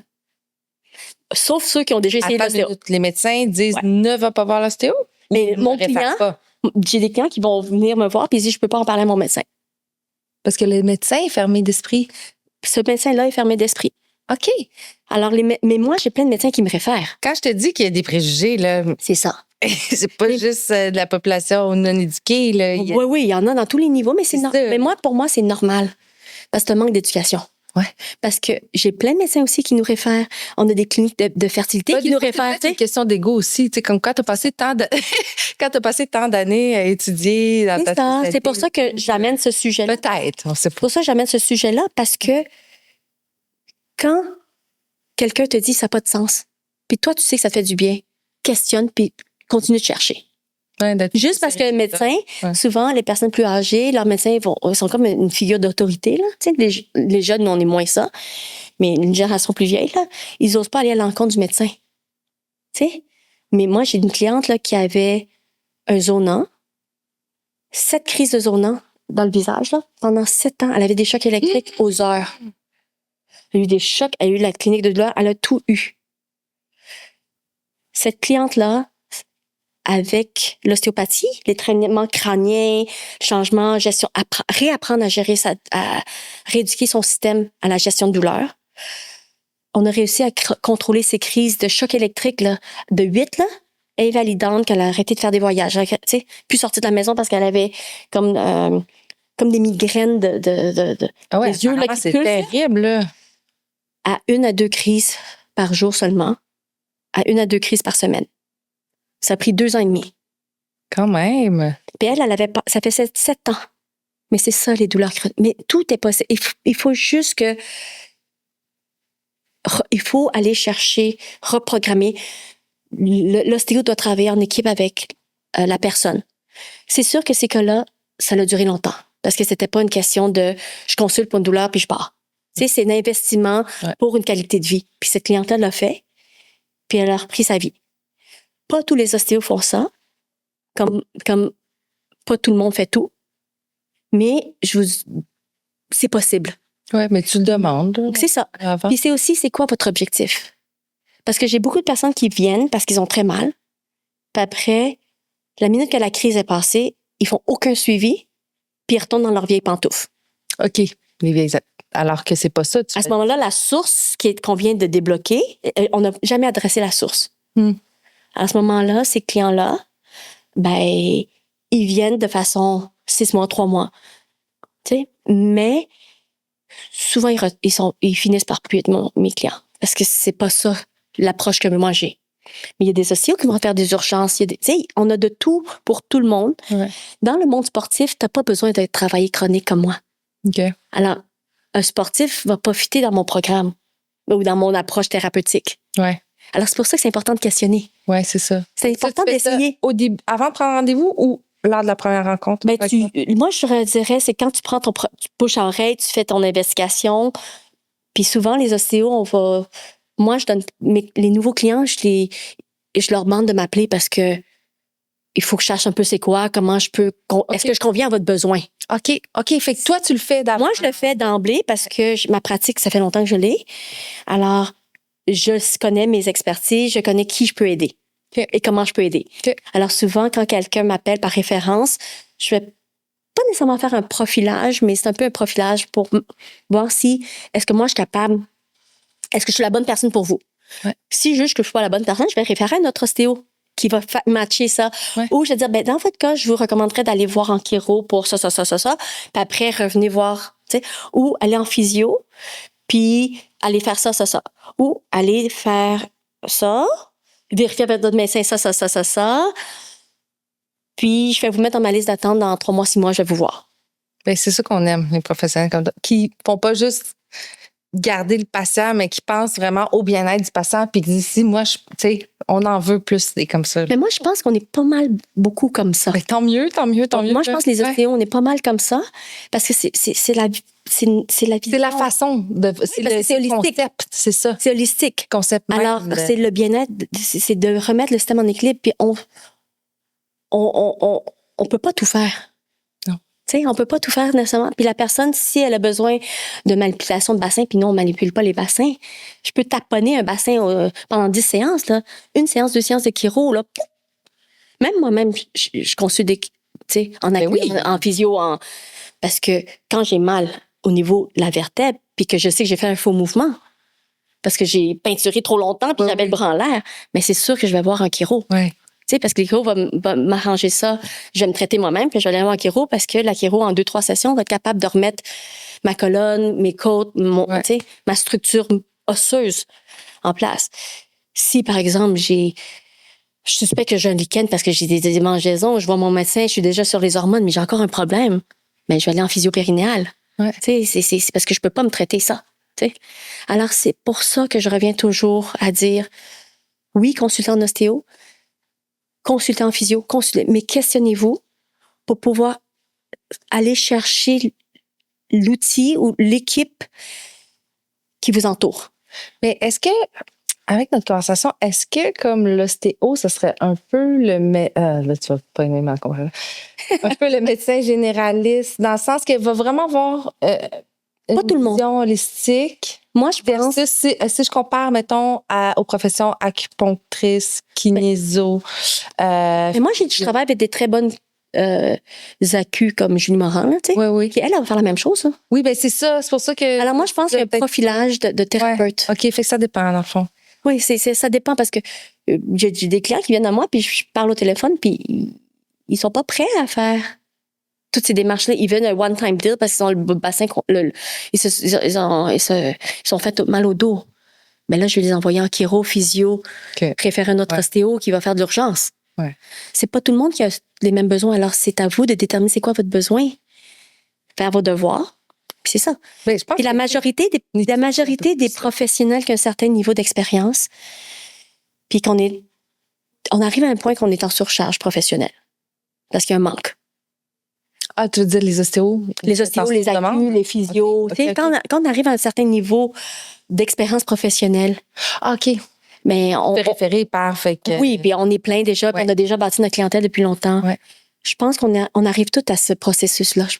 Moi, je suis convaincue. Là. Ouais. Tu sais, que tu peux pas prendre tout le monde, puis à ce moment-là, tu prends ceux que tu sais que tu peux aider. C'est ça. Puis à ce moment-là, je pense que... c'est plus gratifiant aussi là, pour le professionnel. Ben, c'est plus efficace aussi. Aussi, oui. C'est plus efficace en termes de temps. Ouais. Parce que la personne, tu la fais pas tourner en rond. Là. Ouais. Quand elle arrive à nous, elle a tourné en rond déjà 10 fois. Là. Souvent, on souhaiterait que ça soit plus comme ça, là, mais... Malheureusement, la réalité, c'est ça. En ce moment. Alors, à ce moment-là, c'est éthiquement... C'est d'être responsable éthiquement, tu sais. Oui. Avez-vous un code d'éthique? L'école où j'ai été formée, c'est le COC, Centre ostéopathique du Québec. On a un code de déontologie. Okay.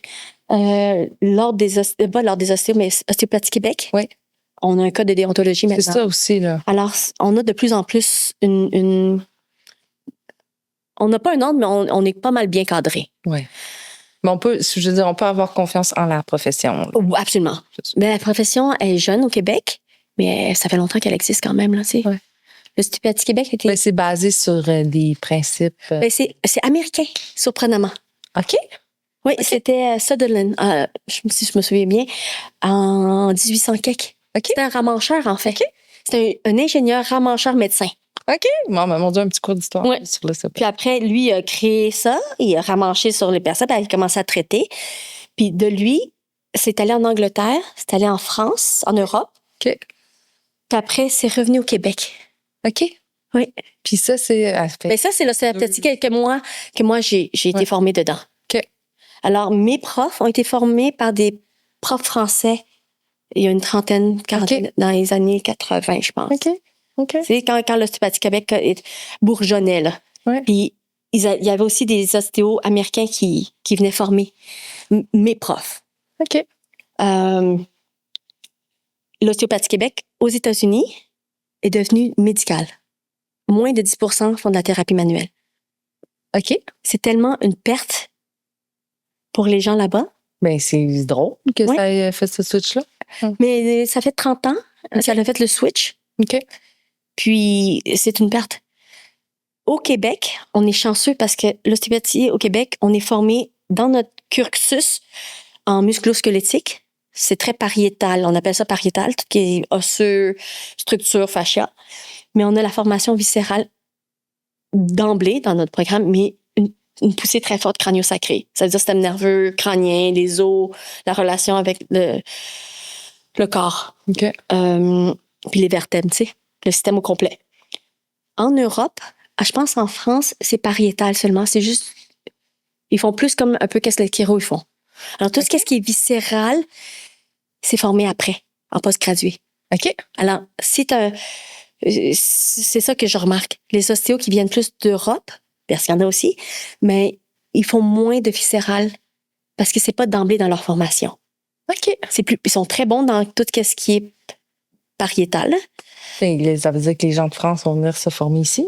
Ça se peut aussi, mais une fois que tu arrives ici, comment ils pratiquent leur ostéo est un peu différente. C'est ça que j'essaie de dire de comment moi je suis formée. OK.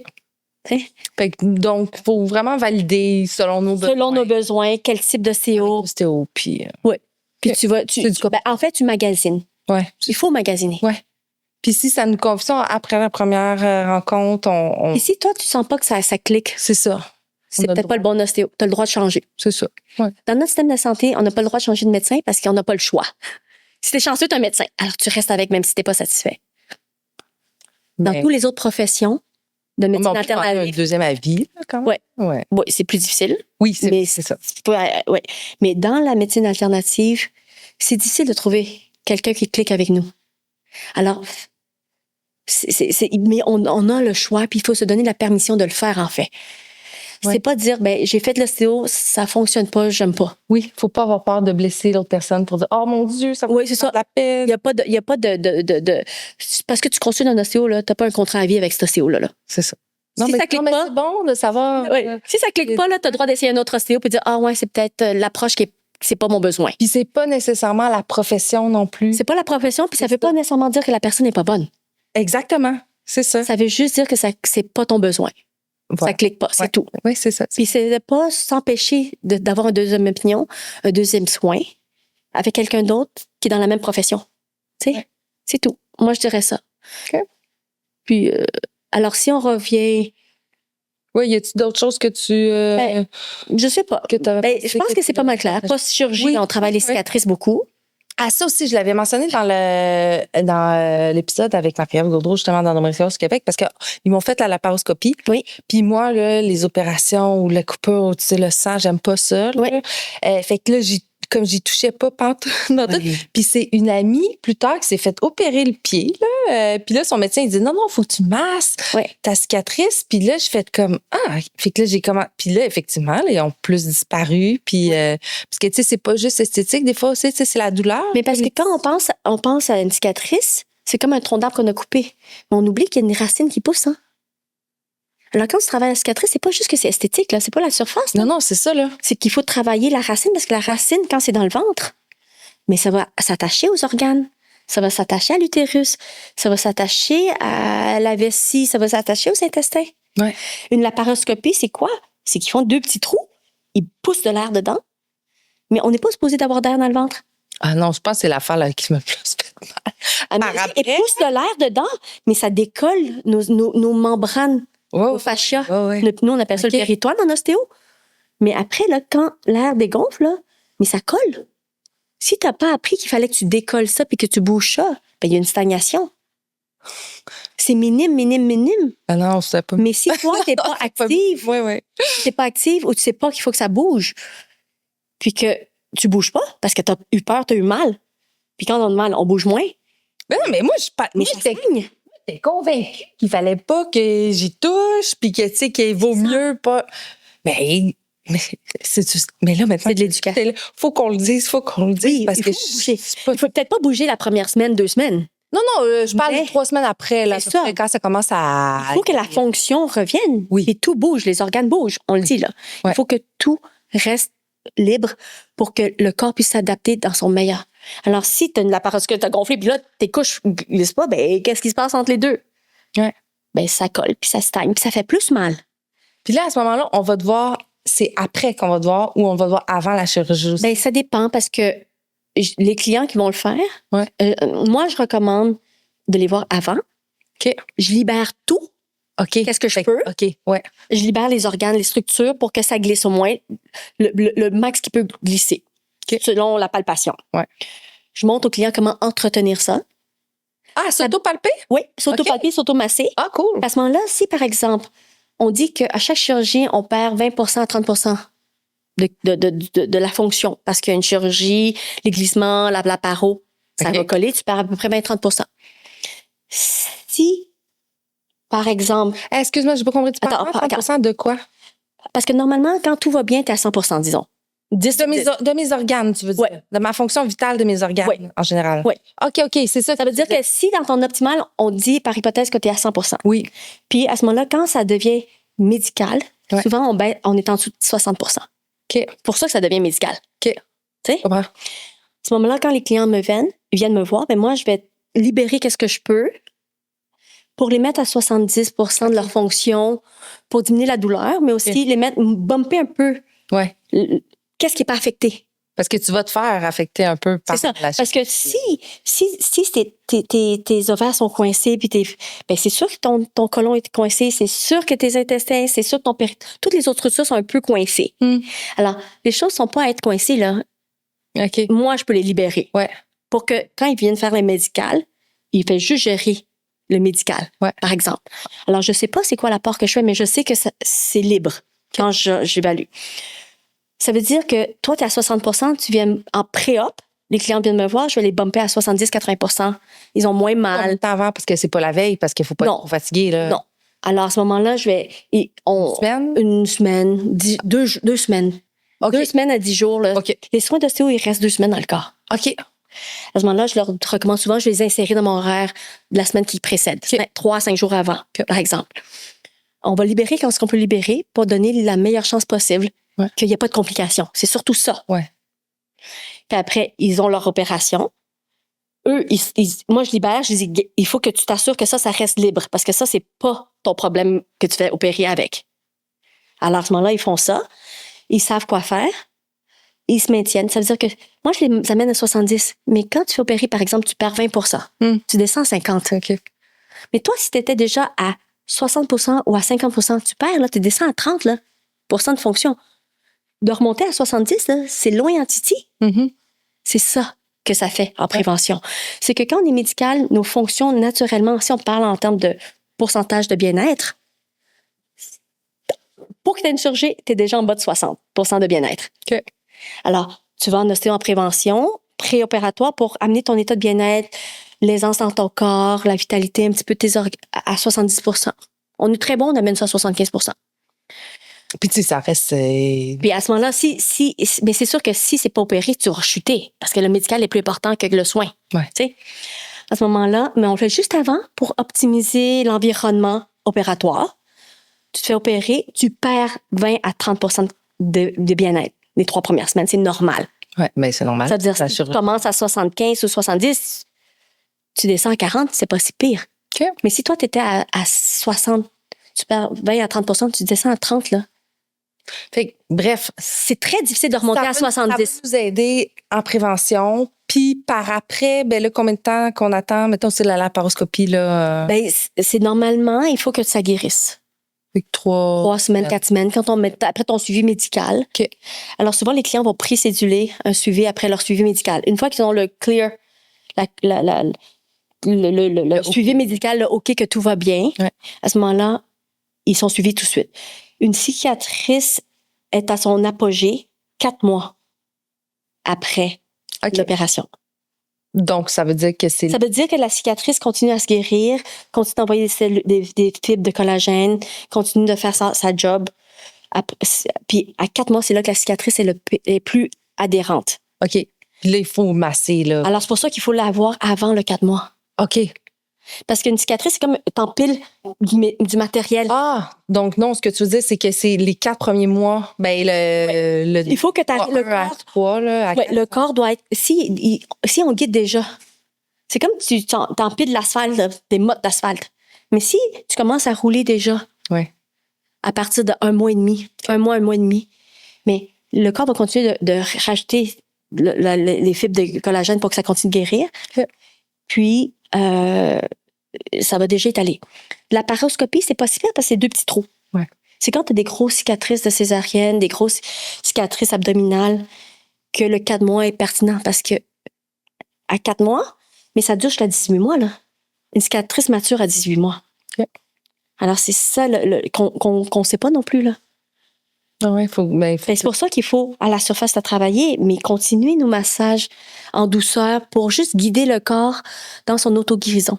Puis de toute façon, notre ostéo va nous guider selon notre cicatrice aussi. C'est ça. Puis elle va dire, ben, si vous faites vos suivis 1 fois par mois, par exemple, après, ou 1 fois aux 6 semaines, parce que ça va bien, 1 fois aux 8 semaines, mais elle va dire, ben regarde, elle va travailler la zone qu'on a moins entretenue, puis il y a rien qui va bloquer. Il n'y a pas d'autres structures qui vont se coincer. Ça va pas tirer sur le rein, ça va pas tirer sur... Il n'y a rien d'autre qui va coincer. Oui, prenons soin de nous. Là. Tout est interrelié. Là. Tout est interrelié. Oui, c'est ça. Tout est bien fait pour s'adapter. Ouais. Alors, si on lui donne la chance à notre corps, en prenant soin de lui de façon autre que ce que notre système médical nous dit de faire, ben, on a bien plus de chances qu'il aille bien. Ouais. Parce que notre système médical n'est pas encore rendu nous autres, au mode préventif comme dans d'autres pays. Ben, nous autres, on va l'amener là. C'est ça. Chaque personne, si chaque personne aujourd'hui entend le pod et agit, dans 5 ans, dans 10 ans, dans 20 ans, là, ça va devenir norme. Ouais. Ça va devenir norme parce que les jeunes, que par exemple, moi, je traite en prévention parce que c'est le 2e enfant de la famille ou le 3e enfant de la famille, ils viennent en prévention 2 fois par année. Oui. Mais ces jeunes-là, le moindrement qu'ils ont un petit bobo, quand ils vont être adultes, ils vont être capables de dire « Ah, j'ai besoin de l'ostéo. Ah, j'ai besoin de l'ergo. » Ben oui, parce que tu as été éduqué, tu sais quand tu sais que je vais pas attendre d'être coincée pour aller consulter. Ouais. De toute façon, mes assurants se couvrent. Pourquoi je gaspillerais ça? T'sais? Puis à ce moment-là, j'ai des jeunes maintenant qui sont rendus à 27, 28 ans, là, ou 30 ans, 40. Okay. Puis ces jeunes-là, là, ils font ça. Ouais. Ils sont habitués de prendre soin d'eux. Mais ces jeunes-là, là, ils deviennent médecins, ils deviennent plus tard, tu sais. À ce moment-là, une fois que tu as goûté au bien-être, que tu sais que le corps est holistiquement bien fait, tu as une approche différente. Ben oui, puis après ça, puis tu sais ça, t'en parles à tes amis, puis tu sais, comme quand quelqu'un te parle de quelque chose, tu vas pas juste dire « Oh, pauvre toi! » Oui, c'est ça. « Hey, t'as-tu essayé? » On se met en mode solution et non en mode « pauvre toi ». On peut avoir de l'apathie, là. mais moi, je dirais mieux, je te comprends. C'est ça. Versus pauvre toi. C'est ça, là. Je te comprends. Ouais. Il y a différentes pistes de solutions, puis ça veut pas dire qu'en tant qu'ami, on va savoir qu'est-ce qui est bon pour notre ami, mais non. On va savoir que, OK, ben il y a différentes pistes de solutions. T'as-tu essayé ça? C'est ça, tu sais. T'as-tu essayé ça? Ça m'a vraiment fait du bien pour moi. Oui. Puis à ce moment-là, si chaque personne fait ça, ça va faire effet boule de neige, là. Oui. Puis on va commencer à questionner nos médecins. Puis notre médecin va être exposé à ça. On va commencer à questionner le système de santé. Le système de santé va graduellement... déjà, c'est mieux, là. C'est mieux parce que maintenant, on a un cadre pour l'ostéo. Il y a 10 ans, 15 ans, on n'en avait pas, là. C'est vrai. Oui. Alors, on évolue. C'est juste que on peut pas attendre que le système prenne soin de nous quand le système n'est pas prêt. Ben, C'est tout. De toute façon, le système il est engorgé. Il faut que c'est ça. Faut qu'on mette la main à la pâte, tu sais, chacun. Le système est en train de se transformer. Puis si on est capable d'être à l'avant-garde du système en se questionnant, mais on peut définitivement être dans notre mieux-être Ouais. de tous les aspects de notre vie. Puis c'est nous, c'est nous qui votons. C'est nous qui faisons les lois, c'est nous qui faisons les demandes. On est dans cette génération-là qui a un impact.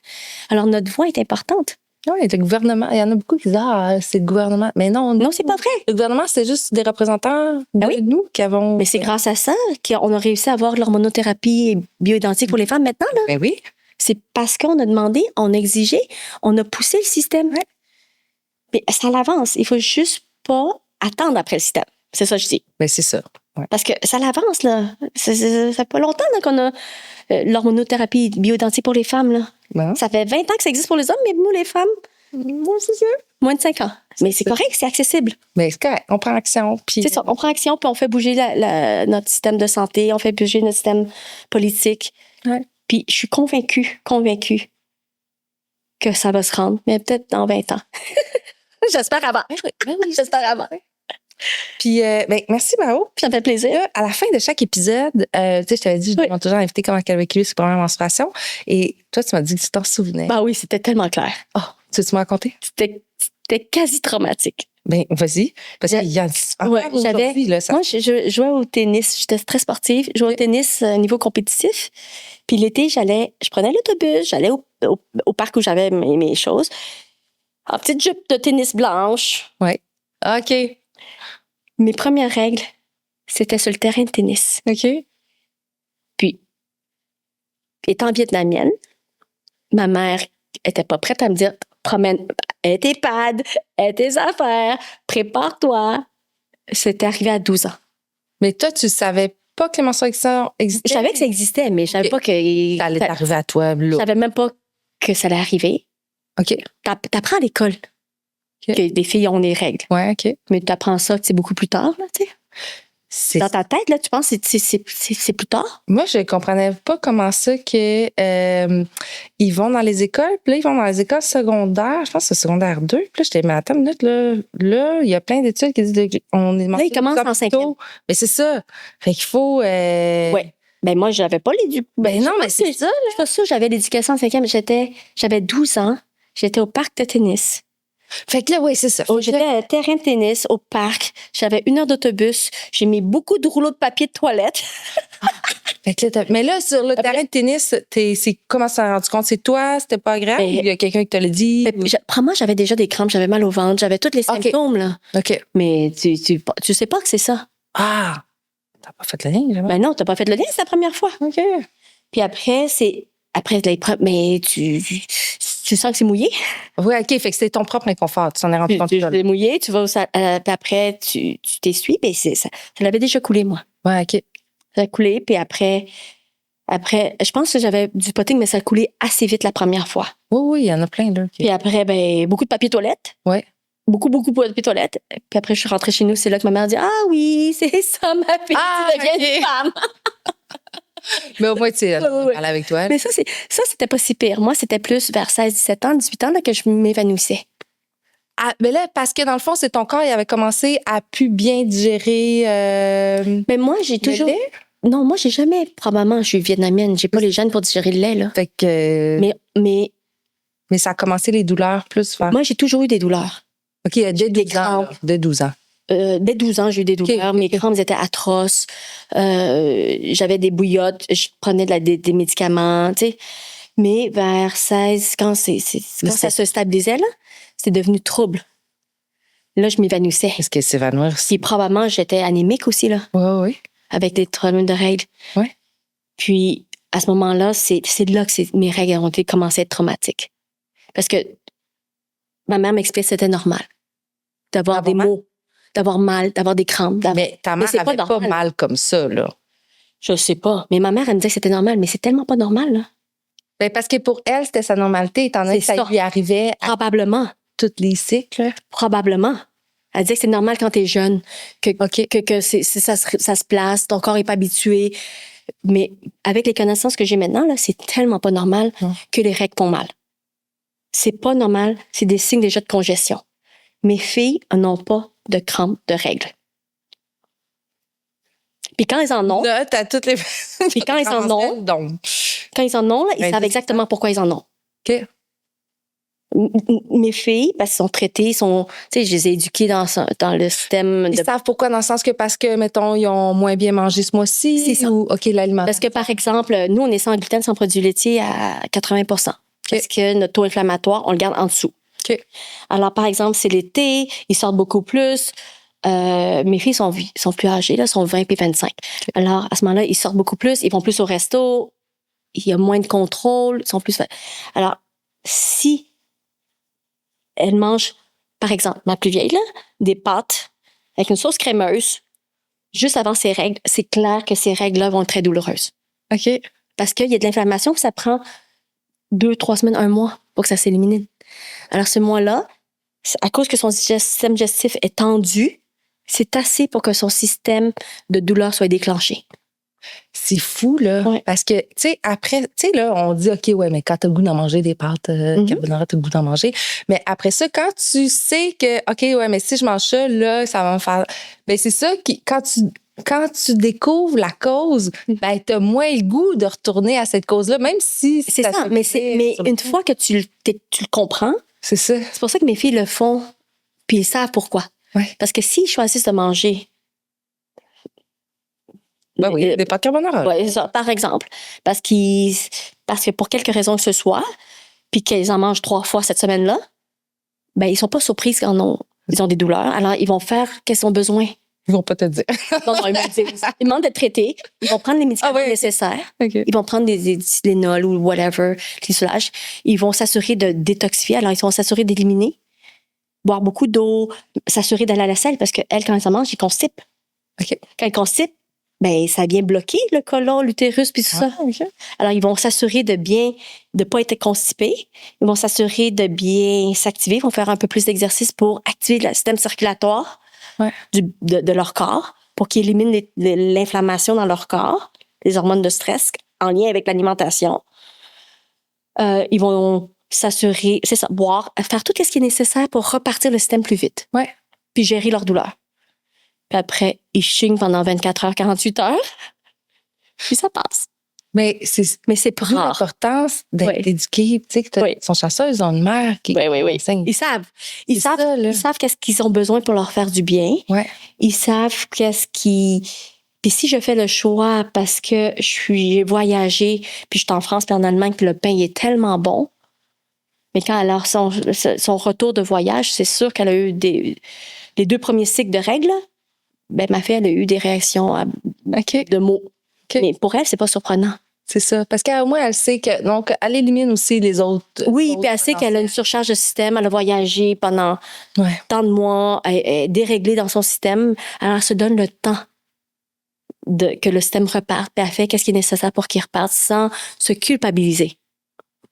Mais c'est ça. Elle s'assume. Oui. Mais c'est ça. Puis c'est ça. Tu le fais, c'est tout. Mais oui. Puis après ça, ben, tu sais, c'est à toi d'évaluer si tu veux le faire ou pas. Oui, puis à ce moment-là, c'est des choix conscients. Puis, elle regrette zéro, là. C'est tellement bon de manger. Tu sais, moi, je ferais la même chose. J'assumerais une petite crampe. C'est ça. Mais d'évaluer selon ce que l'effet ça a. Mais la clé, c'est que si tu comprends bien ton système, tu te régules bien, tu fais de la prévention. Quand ça va moins bien, mais c'est plus facile de revenir à un bien-être. Hey, c'est ça. Quand tu es déjà médicalement en douleur, ça te dit déjà que c'est pas normal. Même si tout le monde autour de toi dit que c'est normal. Oui. Fait que c'est pas normal. C'est pour ça qu'on va être éduqués. Puis c'est pour ça que, tu sais, le podcast, il y a 1 an, là, j'avais aucune idée de tout ce qu'il y avait à. Tu sais, je pensais que le podcast allait faire 3, 4 épisodes. Mais finalement, on est rendu quoi? Peut-être une 40aine? 1 an après. C'est ça, j'ai entendu. Mais c'est ça. Ben, c'est pas de diffuser, là, d'enregistrer, mais tu sais, c'est parce que moi, je suis vraiment comme en quête. Là, j'apprends des affaires, puis là, on va voir un tel. Puis, tu sais, il y a 1 an, puis beaucoup de personnes encore aujourd'hui pensent que j'ai des crampes menstruelles, ma seule option, c'est d'aller m'acheter de prendre mon sac magique ou ma bouillotte puis de mettre du chaud. Mais finalement, tu sais, c'est bien. Oui, fais-le. Parce que oui, ça soulage. oui, ça Mais va c'est pas assez. soulager sur le coup. Mais c'est pas assez. Mais c'est ça, c'est que ça va pas régler le problème à long terme. Moi, dans le long terme, moi, je veux qu'on règle le problème. Ben oui, absolument. Tu sais, C'est que tu te soulages, c'est ça. mais ton corps est en train de te dire, il y a Le quelque chose. soulage de symptômes, mais C'est ça. Mais ton corps est en train de te dire, il y a quelque chose qui va pas, puis j'arrive pas à être bien, même si c'est anormal. Non, c'est ça. Fait qu'on- on va attaquer la source du problème avec nos ostéos. Ben, avec les ostéos, avec le questionnement. Ouais, ouais. Puis des fois, c'est l'alimentation, des fois, c'est la physio, des fois, l'ostéo fait partie D'un tout, là, d'un c'est ça. tout. De toutes les options. De notre équipe de professionnels, comme C'est tu ça. disais tantôt. C'est ça. L'ostéo, c'est un outil qui fait partie de plein de choses. Tu veux construire une maison, tu veux pas juste avoir un marteau, là. Tu sais? Ben, non. Ben, sa maison, elle sera peut-être pas. C'est ça. Alors, dans ton coffre à outils de choix, il faut que tu aies goûté à tous les choses. Tu saches tes outils, il faut que tu saches tes ressources. Ouais. Pour que tu puisses faire des choix informés. Puis après, tu assumes tes choix informés. Puis, je vous garantis que ça va mieux. Ça, là, c'est une garantie absolue. Parce que moi, comment vous me voyez maintenant, l'éducation que j'ai eue, je suis ostéo, mais dans mon processus, je ne l'étais pas avant. Ben non. Alors, j'ai eu des troubles hormonaux, j'ai eu un burn-out, j'ai eu la préménopause à 38. OK. Une fois que j'ai compris, j'ai changé mon alimentation, j'ai commencé à me faire traiter, j'ai commencé à mieux comprendre le système au travers de mon éducation d'ostéo, en partie. Ouais. J'ai appliqué, je me suis questionnée. Je suis physiologiquement, là, je suis plus jeune que j'étais il y a 10 ans. Ben, sûrement. Je me suis rajeunie. Je suis convaincue, si on teste mon ADN puis on teste le télémère, qui est la queue de l'ADN qui dit ton âge chronologique versus ton âge biologique, là, OK. ma queue de télémère est plus longue. Je suis plus jeune. OK. J'ai plus de vitalité, je me sens mieux, j'ai plus d'énergie. Et d'où l'importance de prendre soin de D'où l'importance de savoir comment prendre soin de nous, selon nos besoins, respecter notre système nerveux. Et selon notre situation aussi, là. Oui, Tu sais. oui, mais on a toutes des situations de stress. La vie, c'est des événements qui nous challenge. C'est ça. Alors, à ce moment-là, c'est comment être capable de vivre À travers. notre vie pleinement avec, dans un, comme tu dis, dans un mieux-être, avec joie, avec une santé. La douleur existe. La douleur, c'est une alarme. C'est tout. Mais c'est nécessaire, la douleur. Absolument. Savoir les dangers, ce qui va pas. Ben oui, tout. absolument. C'est une alarme. Alors, si on écoute l'alarme, qu'importe où est-ce qu'on est rendu dans notre alarme, à ce moment-là, si tu es rendu que tu as un diagnostic parce que tu savais pas comment écouter ton alarme avant, puis maintenant tu le sais, ben prends l'action nécessaire. Ouais. C'est tout. Ouais. Puis pas de culpabilité, là. C'est pas. Si j'avais su, non. Parce que ça, tu peux pas retourner en arrière, tu peux pas changer ton corps en arrière. Non, mais à partir de ce jour. Maintenant, je vais m'assurer qu'il y ait plus de personnes qui À partir de ce jour, je prends l'action et je partage que c'est possible. C'est ça. Voilà. C'est ça qu'on peut faire. Faisons ça. Merci, Bao. Ça me fait plaisir. Bye. Au revoir.